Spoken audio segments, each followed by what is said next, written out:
All right, everyone, welcome back for the second half of Medea. If you remember, we left off last time on page 24, if you've got the standard edition, line 865. We're going to pick up with a second interview between Medea and Jason. The first interview, of course, went very badly. As we said in our last lecture, effectively functioned as a trial for Jason, with Medea acting as prosecutor. The second interview is very different. Medea's tone has changed radically. But given what she has said as recently as page 23 to the chorus, we should understand that Medea is being less than forthright here.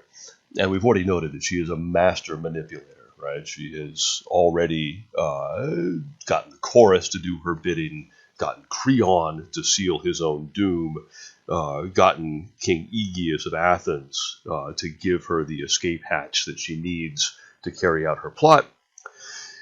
By this point, I think we're sufficiently clued in to know that her seeming surrender to Jason and to the circumstances in which he's put her is less than sincere.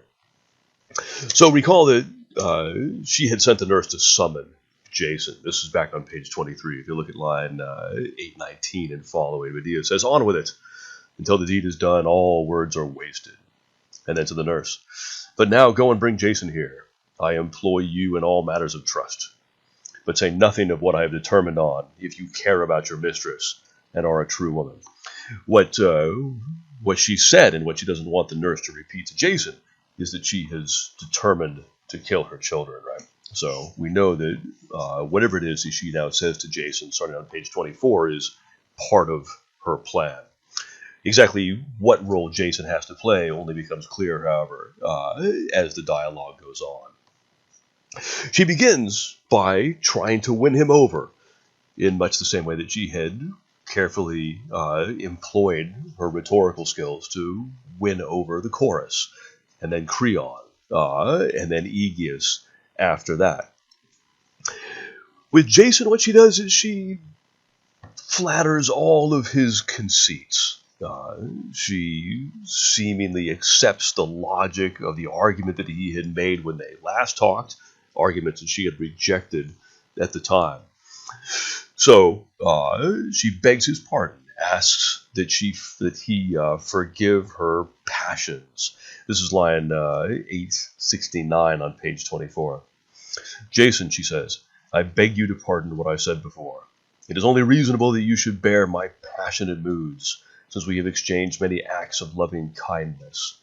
I've debated the matter with myself and have reproached myself.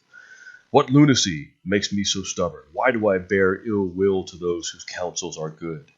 Why do I make myself hateful to the rulers of this land and to my husband, who is pursuing the course that is most advantageous to us in marrying a princess and producing brothers for my children? Shall I not be rid of my anger? What is wrong with me when the gods are providing well for me? Do I not have children?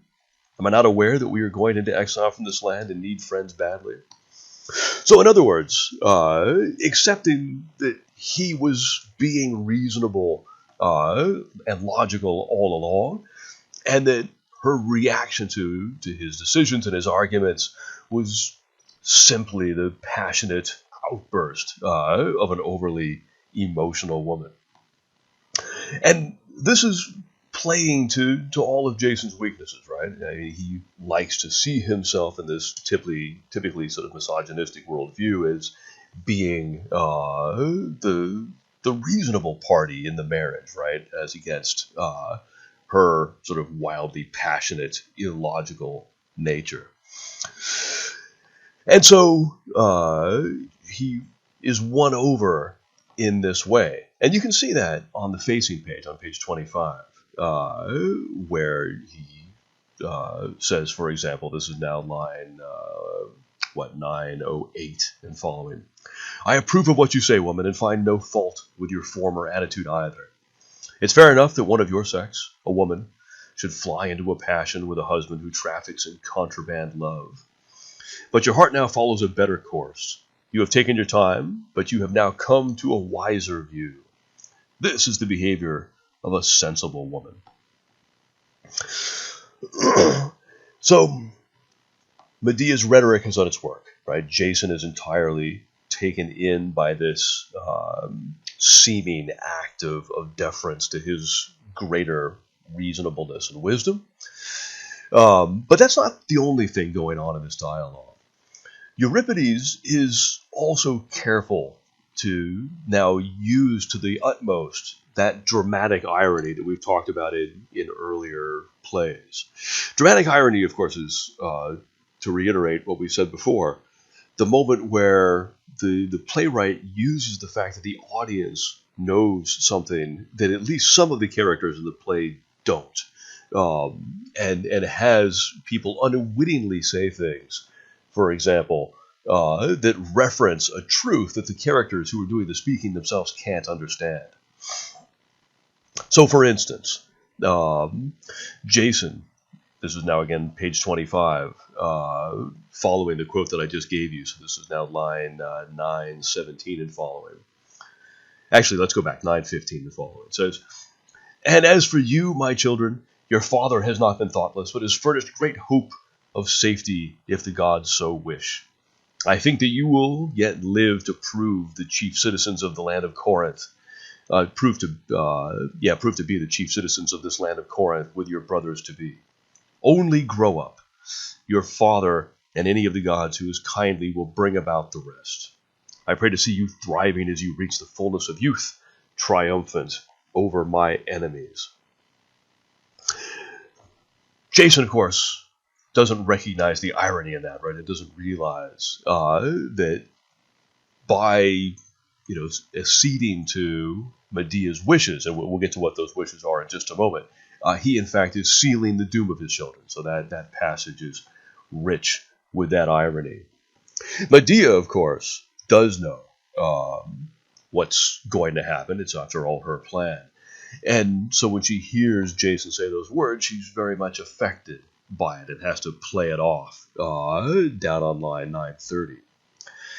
But she's also capable of a very intentional irony. Look back to 900, line 900, where she says, "Ah me, one of my hidden troubles comes to my mind. Children, will you live a long life and stretch forth your loving arms at your father's grave? How quick I am to weep, unhappy woman, and how full of fear. At last I have brought our quarrel with your father to an end, and these my soft eyes fill with tears."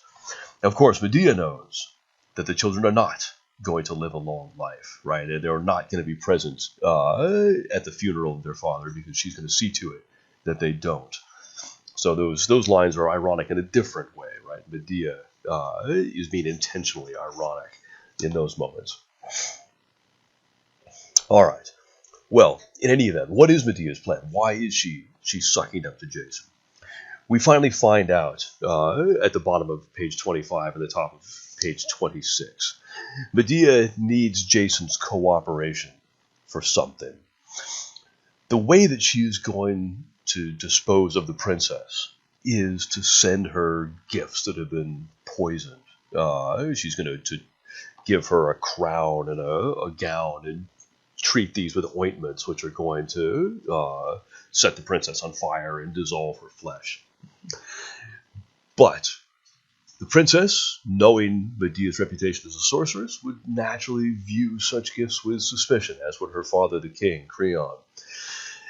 And so Medea needs some plausible motive for wanting to win over the princess's favor, and also needs Jason to sort of vouch for her, right, to make this all seem more credible in the eyes of Glauce. And so she needs the cooperation of Jason. And she now explains to Jason that she wants to obey the king's order and go into exile herself, but hopes that the king will relent and allow the children to stay with him, their father, right, and to be raised by him and by the princess as her stepchildren. And getting Jason's confidence is obviously going to be key to making that work. And it succeeds, right? She says to Jason that she needs to go work on his new bride, Glauce, in order to get her to accept the gifts and the children at the same time. And Jason, confident in the fact that his new bride, like other women, is susceptible to this kind of flattery, and certain of his own charms, says he has no doubt that he will be able to persuade her. That's line 945 or so.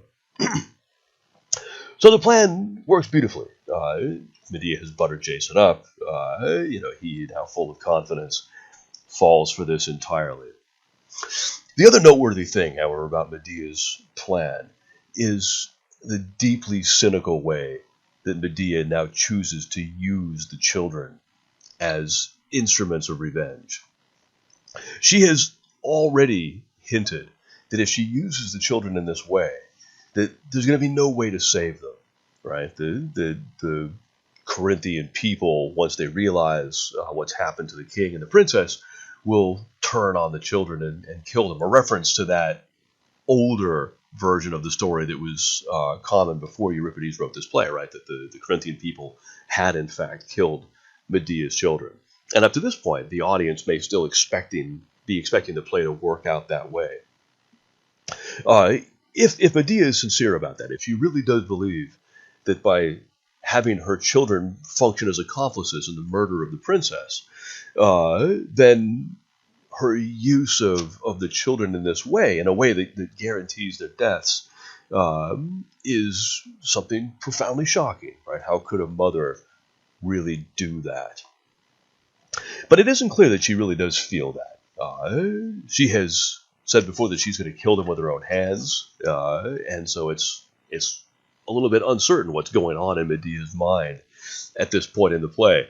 And when we get to the end of the play, we'll also find other reasons to be skeptical about that line of reasoning that Medea has indulged, right? The line of reasoning that says that her children are doomed as soon as the death of the princess becomes known.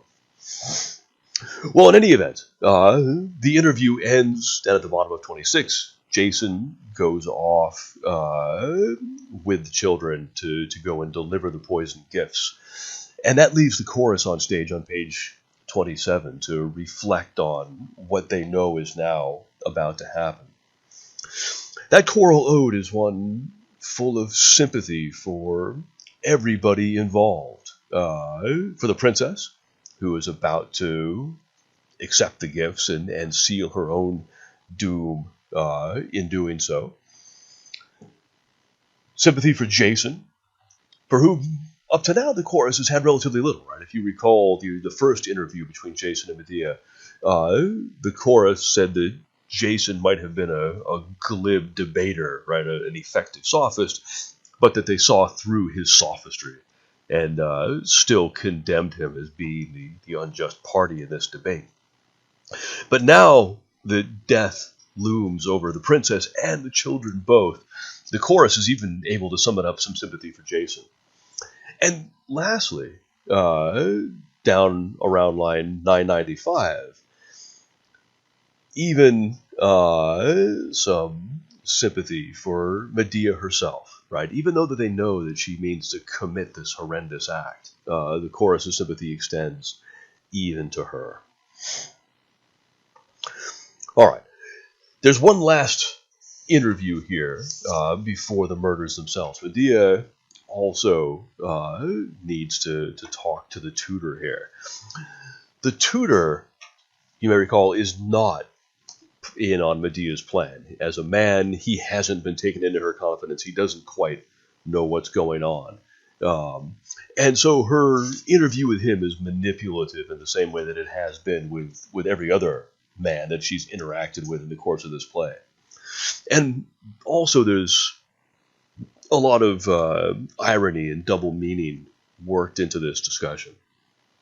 The tutor comes on at line 1002 and addresses Medea, saying, "Mistress, these children, I tell you, are no longer to be exiled, and the royal bride was delighted to take your gifts into her hands.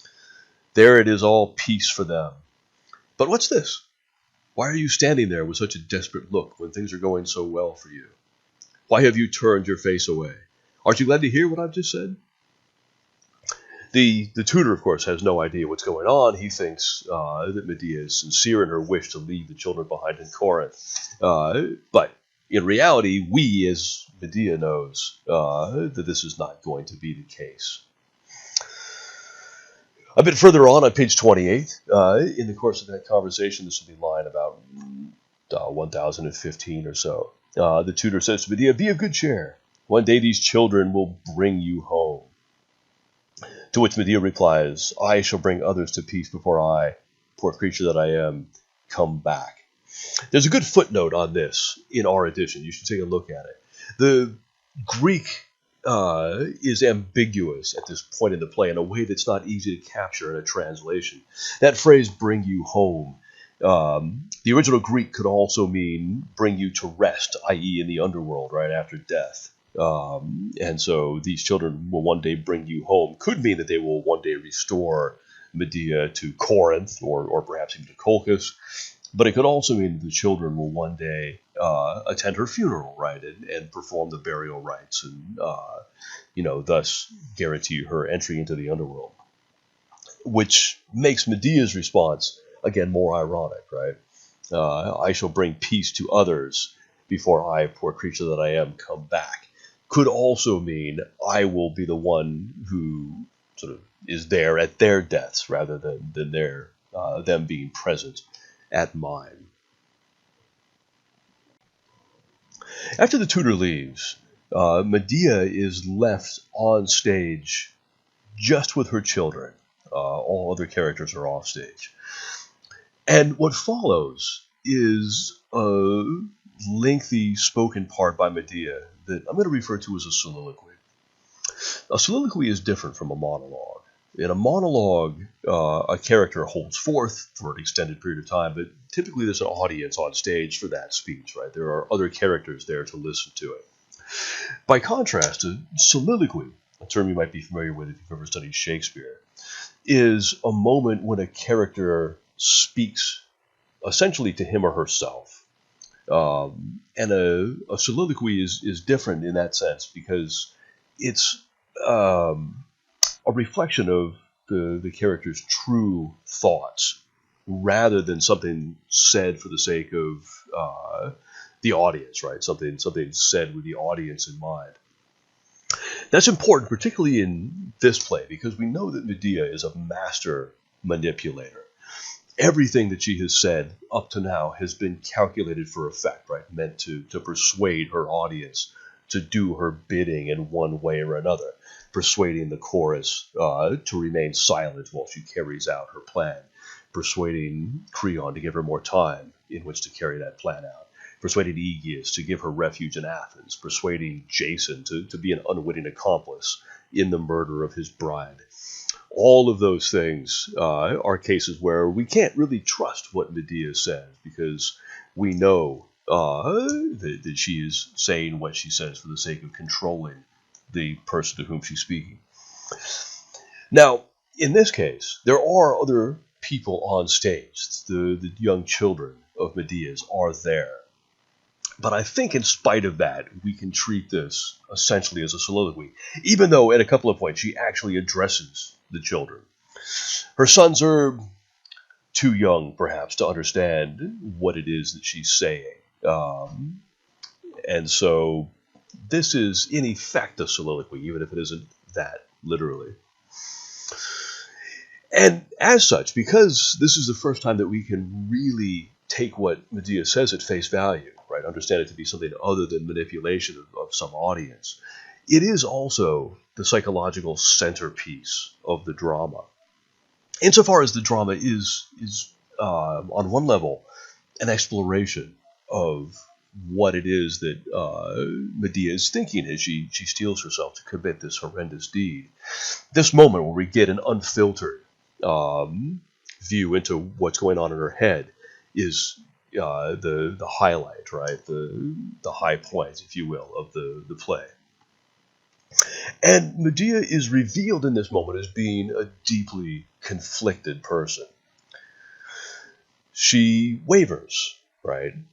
She's unable to resolve upon doing the horrible deed that she, a moment ago, seems so set on.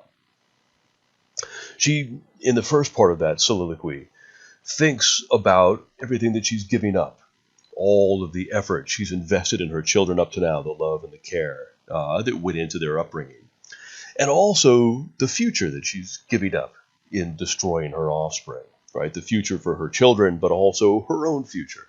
The joy she'll take in seeing her children grow up. The fact that her children will be there for her in her old age and there to perform her funeral rites when she dies.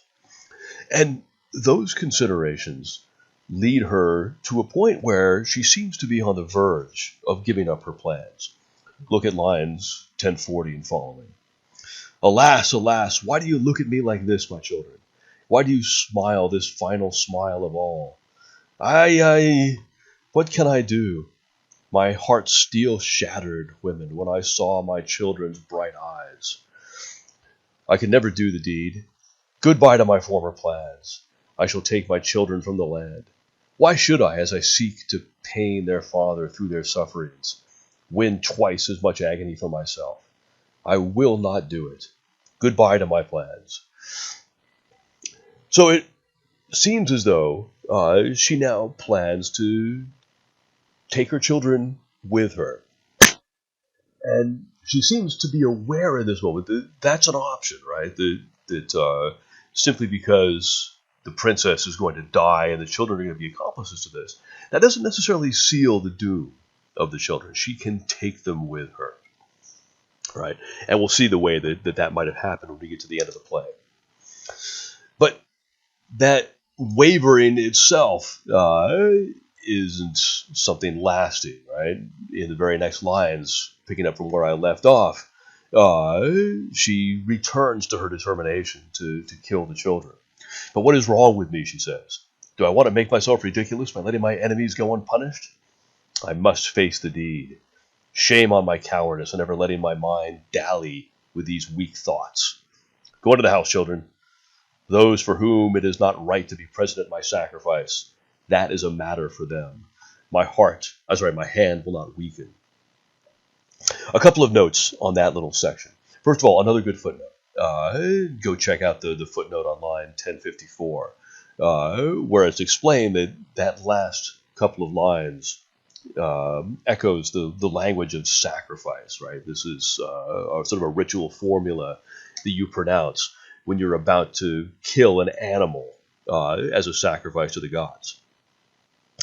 She is using that language, but the sacrifice in question, of course, is her children. Also notice that imagery of the hand that I mentioned as being important in the previous lecture is starting to pop up again, right? My hand will not weaken. So, her resolve hardens. It gives way again a little bit in the next section, where she remonstrates with herself and begs herself not to do this. But her determination returns quickly this time. Do not, my heart, do not do this, she says. Let them be poor, heart. Spare the children. Alive with us in Athens, they will make you happy. By avenging fiends below in Hades, it will never come to pass that I leave my children for my enemies to insult. There is no alternative. They must die. And since they must, I, who gave them birth, shall kill them. In any case, the thing is done, and the princess will not escape. Even now the garland is on her head, and the robe, the royal bride is dying. I know it well. But I shall start on the cruelest of journeys, and I shall send these children on one that is crueler still.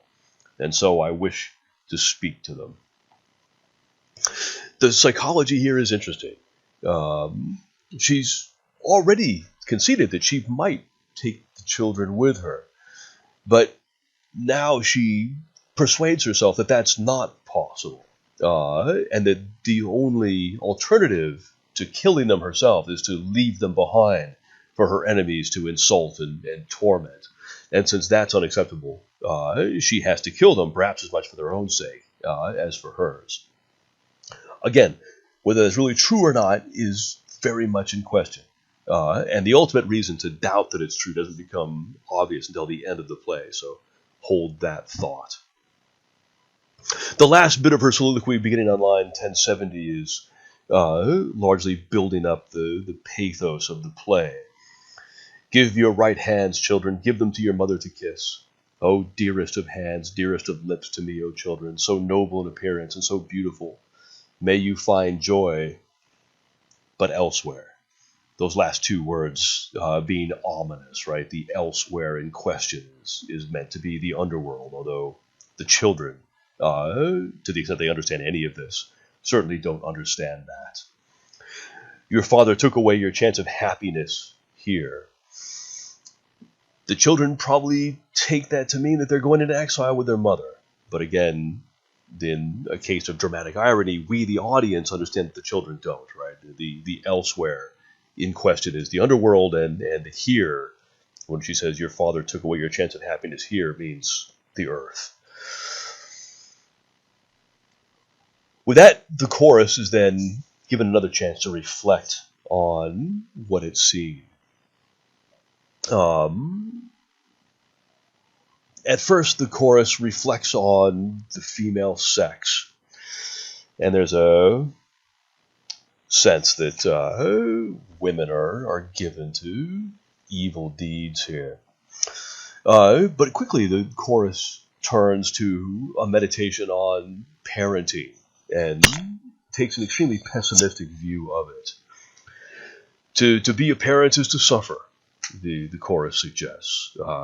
Parents are consumed with anxieties for their children. To be a parent is to go from one worry to the next. Will your children turn out to be good? How best to raise them?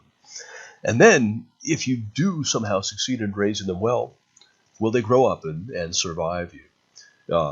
And they lament that in so many cases, when parents have gone through all the trouble of raising children, the children are then lost to them in death. That was a common occurrence, of course, in ancient Greece, a world without modern medicine. Many children died, particularly in the first 5 years, but, death was not uncommon later also. And, many parents had the experience of losing a child. In this case, of course, the powerful dramatic twist is that death is not going to come at random from disease or from accident, but is going to be intentionally inflicted by the children's own mother.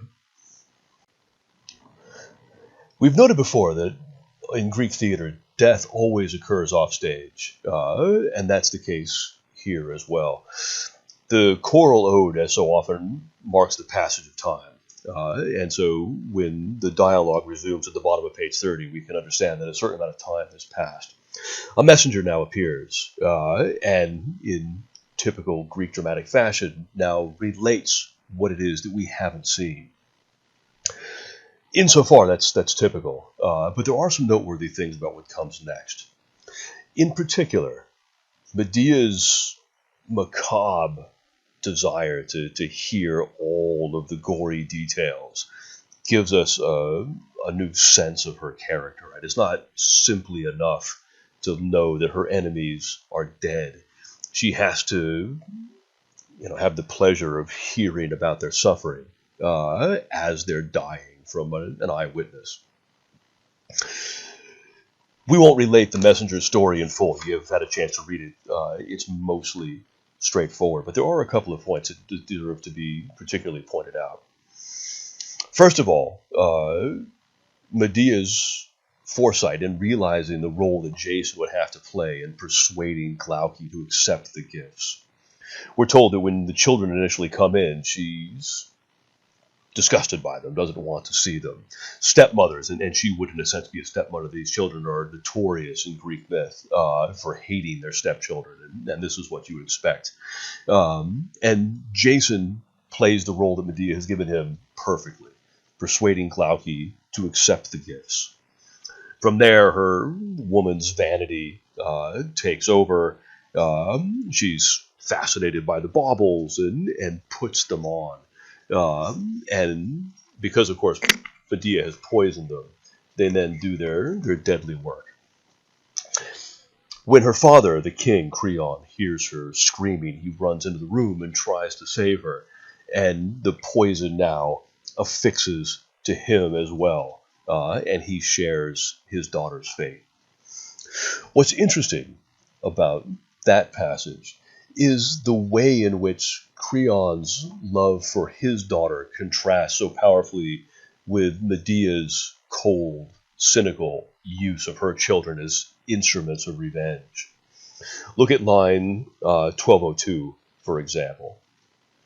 Everyone was afraid to touch the corpse, the messenger says. We had what had happened to teach us. But her poor father, still unaware of the calamity, suddenly came into the house and fell upon the corpse. At once he cried out in his grief, threw his hands round her, and kissed her as he spoke these words. Poor child, which of the gods has destroyed you and done such dishonor to your wedding day? Which of them has taken you away from your old father, now more dead than alive? Ah me, let me die with you, my child. But when he had stopped his lamentations and wished to raise his aged body, he stuck to the subtle robe as ivy clings to the shoots of the bay tree, and a terrible struggle ensued.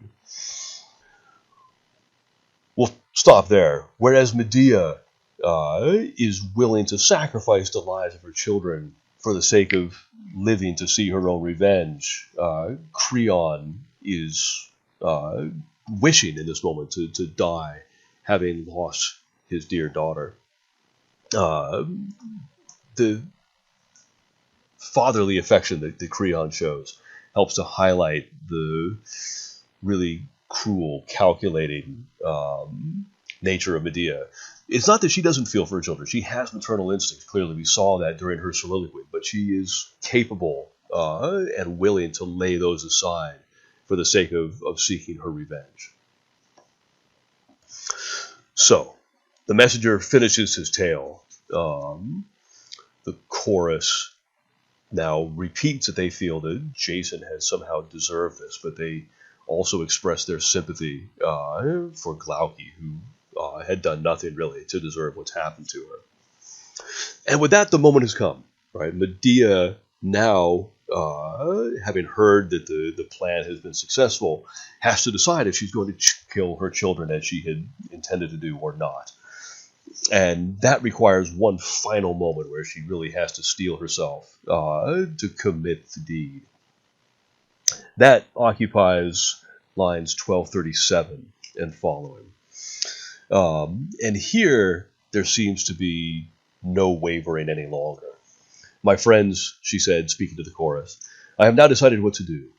With all haste I shall kill my children and leave this country. I shall not delay, and so surrender them to other crueler hands to kill. There is no escape from it, none at all. They must die. And since they must, I who bore them shall kill them.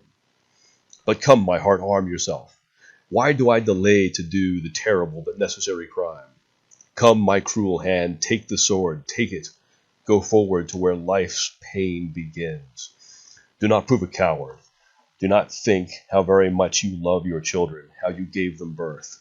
Forget your feelings for them for this one brief day and then lament. For even if you will kill them, still they were born your dear children, and I am an ill-fated woman. And with that, she goes into the palace, where the children are. A couple of noteworthy things about that passage. Again, the recurrence of that imagery of the hand. Come, my cruel hand, take the sword. The hand is evocative because it sort of brings up the imagery of the actual killing itself. We're not going to see that, of course. Death is going to happen off stage, as it always does in Greek tragedy. But the imagery of the hand reminds us of the very visceral image of her actually killing her children. Whereas she killed Glauce, and by extension Creon, at a distance with poison, she is actually going to strike the blow, right? She's going to kill the children by stabbing them with a sword. And that constant reiteration of the imagery of the hand keeps that image of her actually striking the death blow very much before our eyes, even though we're not going to see it. Also, the rationale at this point is interesting, right? She has advanced various reasons for killing her children before. Because she hates the sight of them, because they remind her of Jason, because killing the children is her deepest, profoundest form of revenge against Jason. Better than killing him is to make him live with the knowledge that his children are dead and dead at her hands. But also the idea that she has no choice. This is now an obligation. She has no way to save them. And since they must die at someone's hands, better that it be done by hers. And it's that last rationale that she reverts to when the moment actually comes, right? When she has to steel herself to do the killing. Bear that in mind, because we're going to see very soon now that there's something suspect about her reasoning in that moment. So Medea has gone into the house. The chorus now embarks on another ode. They talk about Medea now in terms that paint her as something less or possibly more, but anyway, other than human.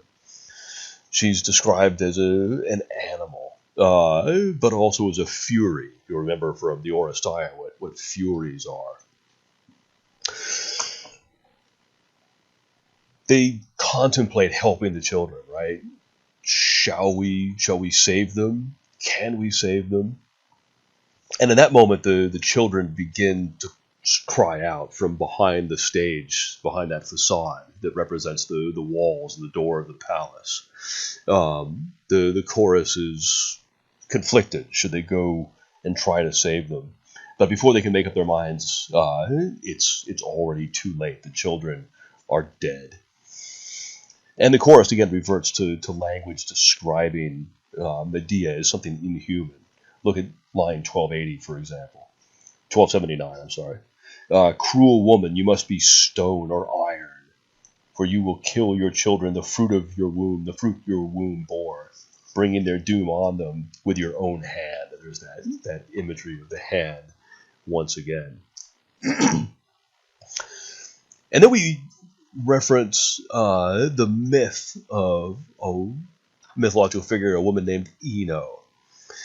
Euripides' version of the story seems to be different from the standard one. Again, there's a good footnote in the back. I refer you to that to see what Euripides has done with that story. In any event, in his version, she appears to have killed her children and then flung herself into the sea in despair.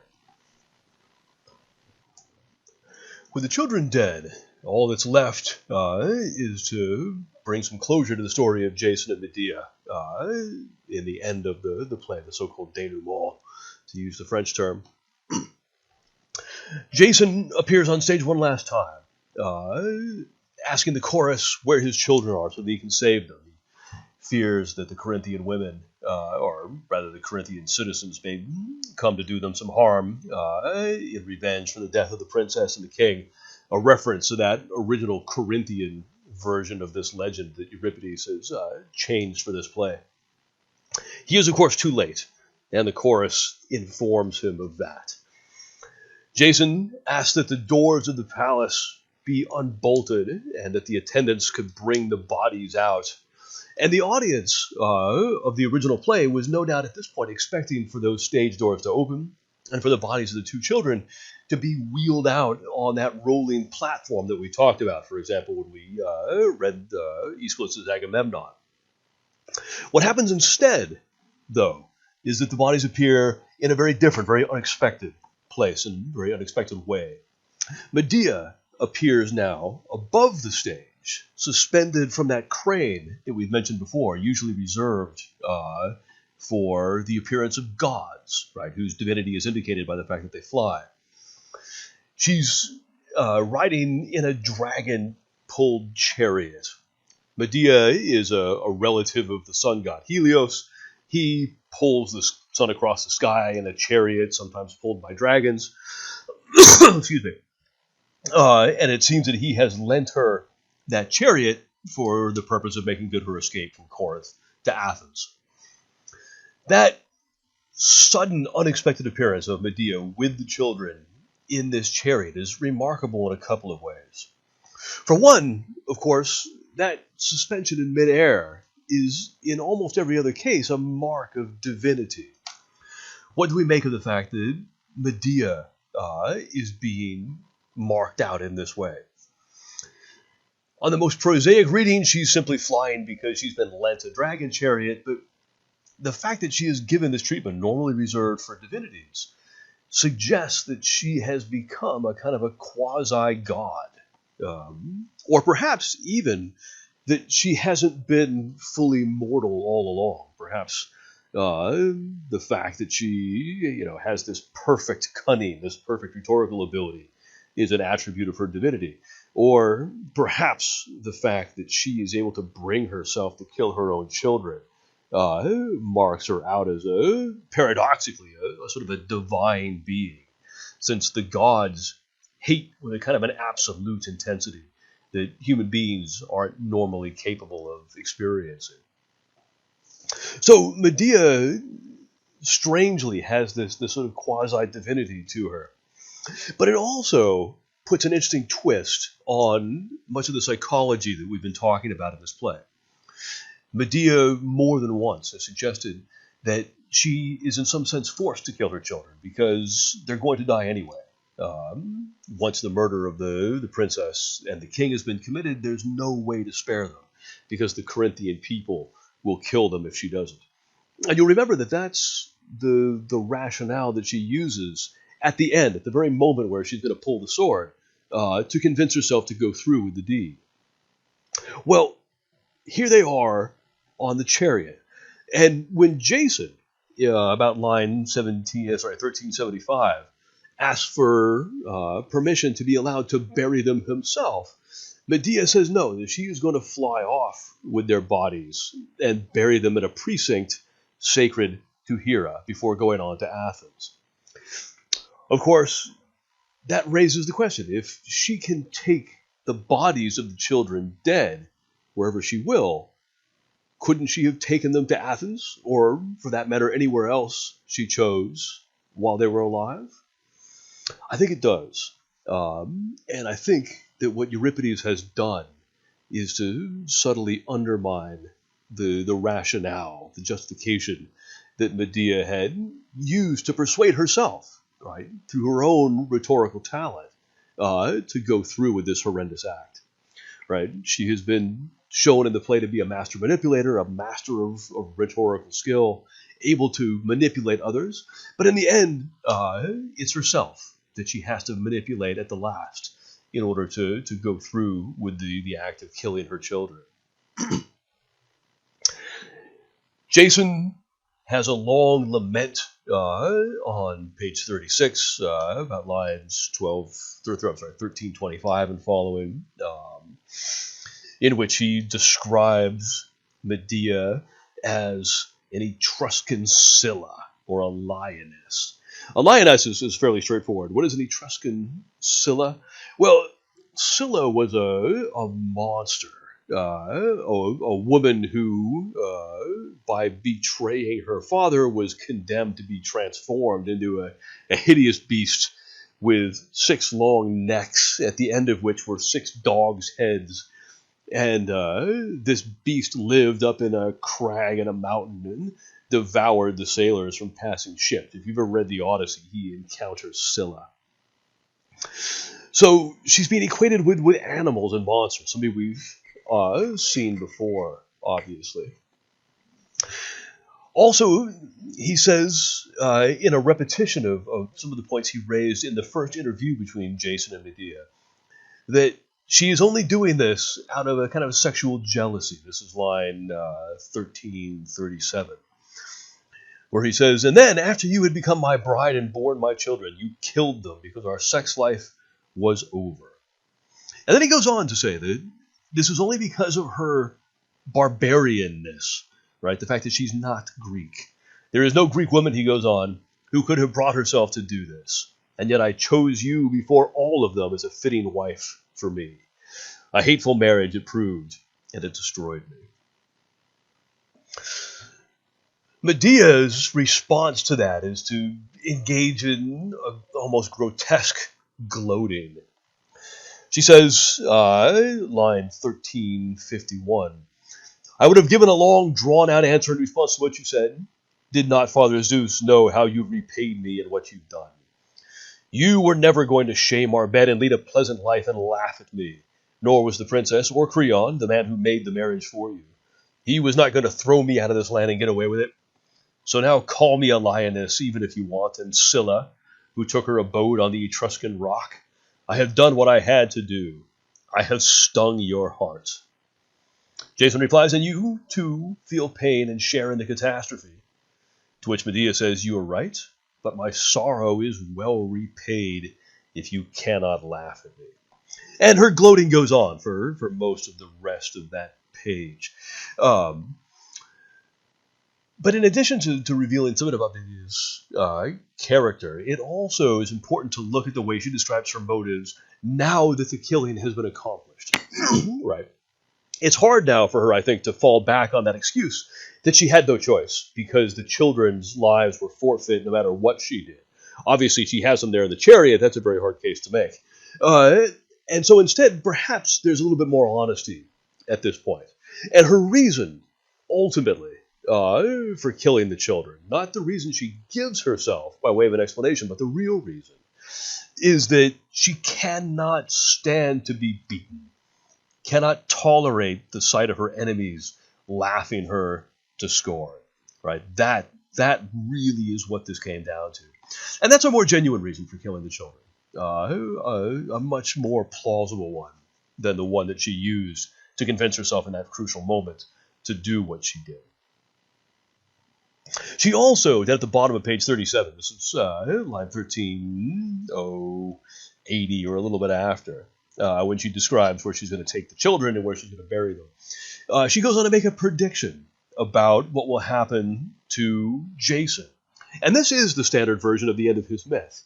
The way the story traditionally goes, after the death of his children, he wanders the world for a time in despair, eventually comes upon the rotting, beached wreck of the Argo, that ship that he'd gone on all his adventures with, sits down beneath the prow of the ship to lament how his life that seemed to be going so well at one point has turned rotten, when a piece of the ship itself, which is in a state of decay, falls on his head and kills him. The fact that Medea seems to know this, however, and is able to make this prophecy here at the bottom of page 37, again suggests her quasi-divinity, because it's ordinarily gods who come onto the scene at this point in the play and make prophecies about the future, not mortals. The chorus gets the final word, and it's a typically sort of choral ending to these things, right? The gods have somehow planned all this out, and human expectations have been confounded, but the will of the divine has worked itself out. So before leaving Medea, a couple of final concluding thoughts. These are all topics we've talked on in the course of this lecture and the previous one, but I did want to just sort of wrap up and give you a sense of what I think is important about Medea. First of all, even though all of the tragedies that we've read so far have, in some sense, rotated around the psychology of the characters, of course, how could they otherwise? Medea, I think, does that more so than any of the others. It really is what we might call a psychodrama. And the central question is, what are Medea's motivations, right? What is going through her head that could lead her to the enormity of killing her own children?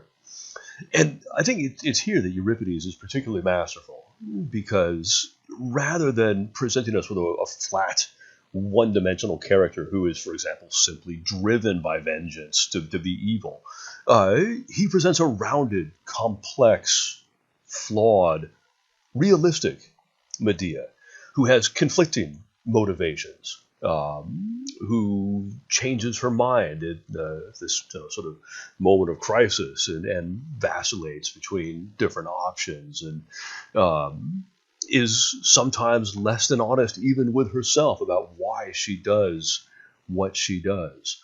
And that's one of the things that makes Medea such fantastic theater. Also, as I mentioned right at the outset, it's very much, I think, a considered piece of thinking about rhetoric, this new science that was evolving in Athens right at the time that this drama was being composed. Medea, as we pointed out many times over the course of the play, is a masterful manipulator, a genuine expert in this new science of rhetoric. A science that she, time and again, uses to manipulate essentially everyone around her, from the chorus to her husband, to a pair of kings, and even including the tutor to a slight degree. So the power of rhetoric, also, of course, the peril of rhetoric, because she takes rhetoric and turns it to such horrible purposes.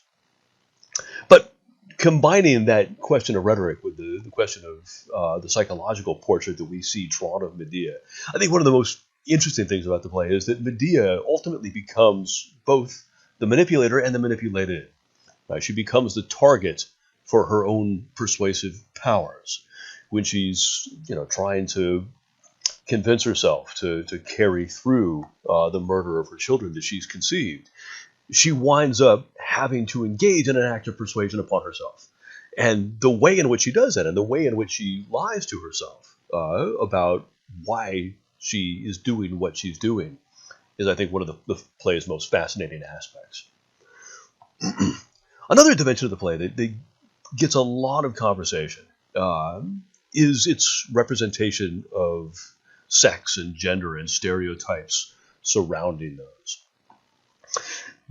That dimension of the play used to be the one that got the most attention.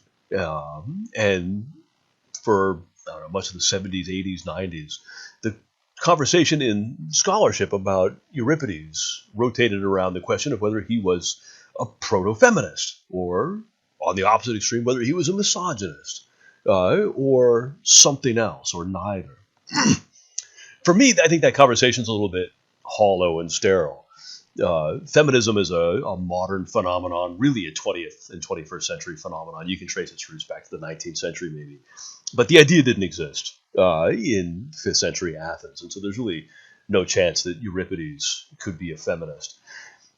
That doesn't mean that he can't be sympathetic to women and their plight, for example. And he certainly does create, not just in Medea, but in many of his other plays, very compelling, very complex, very interesting, very independent, powerful women. But I don't think that makes him a proto-feminist. Others look at Euripides and see a misogynist. We'll see more of why that might be when we read the next play, Hippolytus, where one of his characters is very frankly misogynistic, although Jason has elements of that also. However, I don't think that we should necessarily associate Euripides himself as a playwright with either of those characters, any more than he's a feminist, because Medea says things that sound a little bit like modern feminism. I don't think he's that either. What to make of his attitude towards sex and sexual stereotypes? Medea certainly defies some, right? At least the ideal of a woman in 5th century Athens was someone who was submissive to her husband, somebody who cared most about the domestic sphere and family, somebody who didn't participate in the culture of power and revenge that was considered to be an exclusively male sphere. And in those ways, Medea certainly defies stereotypes. But she confirms others, right? One of the accusations that Jason hurls at her is that she is too emotional, too irrational, too consumed with sexual jealousy, and so forth and so on. And in ways, Medea confirms those stereotypes, right? I mean, she does act on emotional impulse. She is consumed with sexual jealousy. So I wouldn't say that Medea is there either to be a stereotype breaking figure or a stereotype confirming figure. That's a very modern way of looking at things. I don't think that's the way that ancient Greeks in general, or Euripides in particular, thought about them. So I don't think he's either a proto-feminist or a misogynist, although he certainly has a lot of insight into human character and sort of what makes men and women tick and what makes their relationships work or not, as the case may be. All right, that's all we have to say about Medea. I strongly encourage everybody to go back and look at the discussion questions, which are still posted online. Still should guide your reading of the text, both for Medea and for all the plays we'll do in the future. And also to go on those discussion boards and post comments or questions. You'll be doing everyone a favor that way. Yourself, of course, because you'll have your question answered, and also because I'll be giving participation points for that. But you'll also be helping your fellow students, because if you're uncertain about something, it's a good bet that many others are also, and you'll be adding to the general class-wide conversation. And you'll also be doing me some good, because I rely on feedback from students to get to realize what it is about texts like Medea that students are wondering about, what they don't understand, and so forth. So you're enabling me to teach the class better if you reach out and express whatever it is you may have questions or comments about. All right? So I look forward to seeing everybody on those discussion boards in the next few days. And next week is spring break. The week after next, we'll move on and discuss the next Euripides play, Hippolytus. All right? See you then, and have a good spring break. Stay safe, stay healthy. All right? Bye-bye.